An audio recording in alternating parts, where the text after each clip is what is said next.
मुग़ल बादशाहों में औरंगज़ेब आलमगीर रहमतुल्लाह अलैह एक ऐसे बादशाह गुजरे हैं जो आज के हिंदुओं की आंखों में सबसे ज़्यादा खटकते हैं। खटकना लाजमी है क्योंकि औरंगज़ेब ने इनके पूर्वज के अत्याचारों और कुप्रथाओं से जनता को आज़ादी दिलाई थी। और इसी तरह और दूसरी तरफ औरंगज़ेब रहमतुल्लाह अलैह एक पक्के सच्चे मुसलमान थे। दीन इस्लाम पर चलने वाले मुग़ल बादशाह थे और यही कारण है कि आज हिंदुस्तान के हिंदुत्ववादी लोग औरंगज़ेब आलमगीर को क्रूर और हिंदू विरोधी शासक मानते हैं। औरंगज़ेब आलमगीर की पैदाइश सन 3 नवंबर 1618 ईस्वी को दाहोद गुजरात में हुई थी। वो शाहजहां और मुमताज़ की छठी औलाद थी। औरंगज़ेब के पिता शाहजहां उस समय गुजरात के सूबेदार थे। औरंगज़ेब बचपन से ही काफ़ी बहादुर और होशियार थे। औरंगज़ेब आलमगीर ने बचपन में ही आधी से ज़्यादा कुरान हिफ्ज़ कर ली थी और हदीस और फ़िक़्ह की कई किताबों का मुताला कर चुके थे। उनको अरबी फ़ारसी ज़ुबानों में महारत हासिल थी। वो एक आला दर्जे के जंगजू थे। सिर्फ 16 साल की उम्र में 1634 ईस्वी में शाहजहां ने औरंगज़ेब को दक्कन का सूबेदार बना दिया था। इसके बाद वो गुजरात के सूबेदार बनाए गए थे। औरंगज़ेब की काबिलियत को देखकर शाहजहां ने उनको कई जगह का सूबेदार बनाया गया। शाहजहां 1657 ईस्वी में ऐसा बीमार हुआ कि उसका अंत करीब समझा जाने लगा। शाहजहां के तीनों बेटों में सत्ता हासिल करने का संघर्ष शुरू हो गया। उसका एक बेटा शाह शुजा तो भागकर बर्मा के अरकान क्षेत्र में छुप गया और फिर औरंगज़ेब ने अपने पिता शाहजहां को आगरा के किले में कैद कर दिया। औरंगज़ेब ने अपने पिता को इसलिए कैद किया था क्योंकि शाहजहां ताजमहल बनाने के चक्कर में सल्तनत का सारा ख़जाना बर्बाद करने लगा था। अपनी आशिकी की सनक ने उसने सल्तनत को कमज़ोर कर दिया था। उसके बाद अपने भाई दारा शिकोह को औरंगज़ेब ने गद्दारी के जुल्म में फांसी पर चढ़ा दिया था। दारा शिकोह एक ऐसा इंसान था जो दीन इस्लाम से दूर जाने लगा था और अपनी सल्तनत से गद्दारी करके दुश्मनों में जा मिला था। इतिहासकारों का कहना है कि दारा शिकोह मुग़ल सल्तनत को चलाने की ताकत नहीं रखता था और ना ही वो औरंगज़ेब की राजनीतिक समझ और तेज़ तर्रारी का मुकाबला कर सकता था। औरंगज़ेब की हुकूमत का ज़्यादातर वक्त जंगों में, बगावतों को ख़त्म करने में, अपने दर पर पड़े गद्दारों से निपटने में लगा रहा। औरंगज़ेब ने दक्षिणी भारत में बीजापुर और गोलकुंडा को फतेह कर लिया था। इसी बीच शिवाजी की मराठा सेना भी औरंगज़ेब से टक्कर लेने की हिम्मत कर चुकी थी। औरंगज़ेब ने जयपुर के बुजुर्ग राजपूत सेनापति को शिवाजी से जंग लड़ने भेज दिया। उस सेनापति के पास तजुर्बा और हौसला दोनों खूब थी। उस सेनापति की कमान में मुग़लों ने शिवाजी को हरा दिया और फिर शिवाजी को औरंगज़ेब के सामने हाजिर किया गया और फिर शिवाजी को कैद कर दिया गया।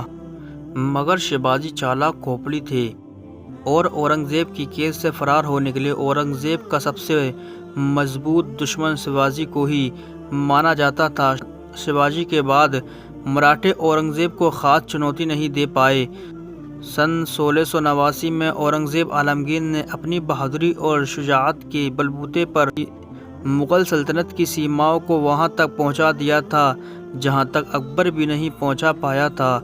दोस्तों, औरंगज़ेब आलमगीर रहमतुल्लाह अलैह का मानना था कि उनके पूर्वजों ने दीन इस्लाम से दूरी बनानी चाहिए और सेकुलरिज़म के नाम पर सल्तनत में ऐसे ऐसे नियम कानून राइज कर दिए थे जो दीन इस्लाम के ख़िलाफ़ थे और जिनकी वजह से सल्तनत नाकारा होने लगी थी।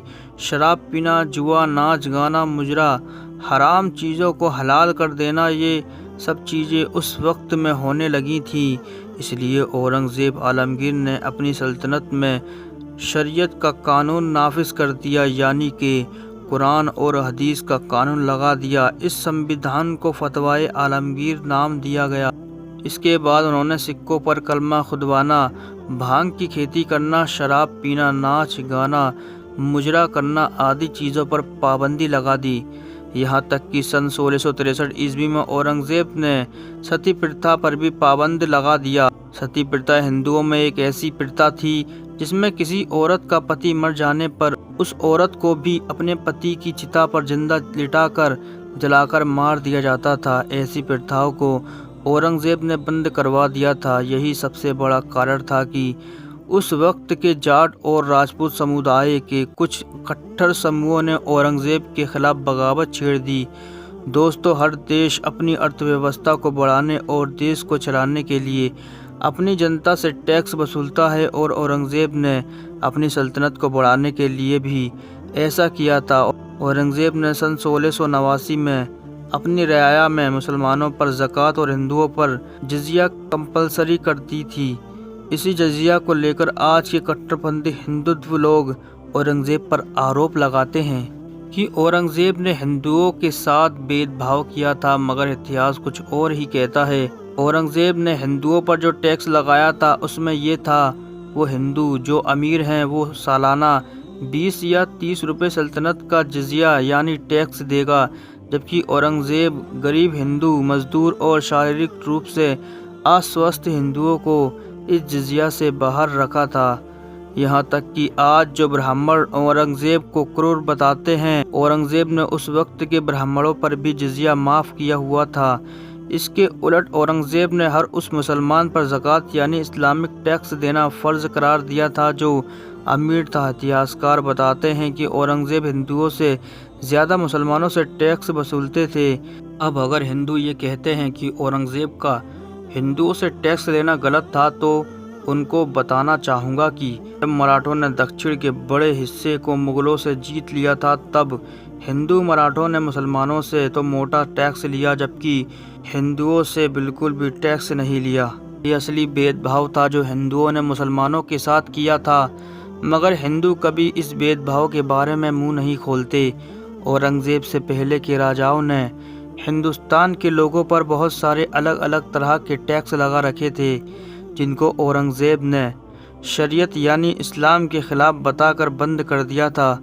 औरंगजेब ने तकरीबन 80 तरह के टैक्स माफ़ करके आवाम को सहूलतें दी थीं।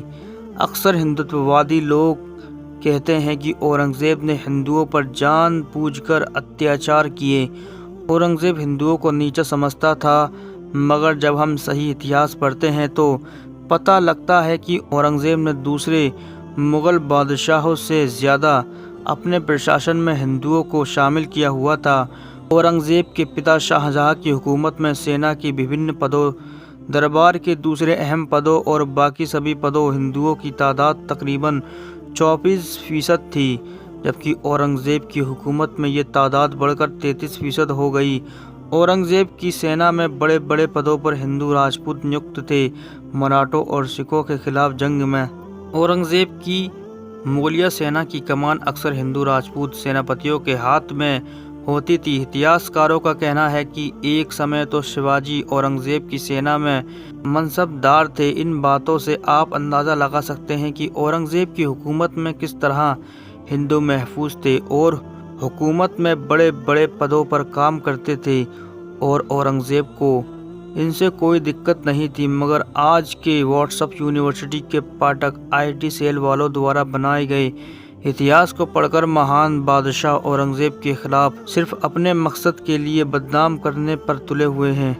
याद रखो, इतिहास छुपाया जा सकता है मगर मिटाया नहीं जा सकता।